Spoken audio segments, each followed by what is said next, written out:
मराठा आरक्षणासाठी 15 फेब्रुवारी दरम्यान विशेष अधिवेशन बोलवण्याची शक्यता। मागासवर्ग आयोगाच्या सर्वेक्षणाचा अहवाल येत्या आठवड्याभरात सरकारला सादर होणार। टाळी एका हाताने वाजत नाही। गणपत गायकवाड यांच्या गोळीबार प्रकरणी चंद्रकांत पाटलांचं मोठं वक्तव्य, तर तपासात माहिती समोर येईल। पाटलांच्या वक्तव्याची चर्चा। मनोज जरांगेंचा आजपासून राज्यभर दौरा। आज आळंदीमध्ये कार्यक्रम। मुंबई नाशिकही पिंजून काढणार। 10 फेब्रुवारीपासून पुन्हा उपोषणाचा इशारा।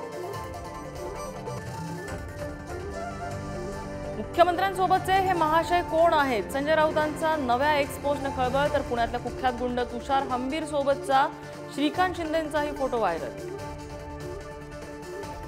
मुख्यमंत्री एकनाथ शिंदेंसोबत फोटो असलेल्या गुंडाची पुण्यात रोड परेड। कुख्यात गुंड गजा मारणे, निलेश धायवळसह 200 गुंडांची परेड।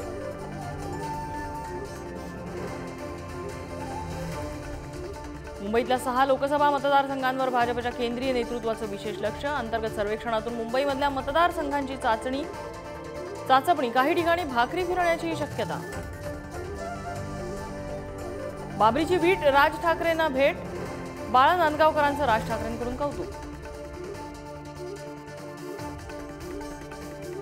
उजनी धरणाला पुण्यातून पाणी सोडणार नाही। अजित पवारांची भूमिका। अजितदादांच्या भूमिकेनं पाणी प्रश्न पेटण्याची शक्यता।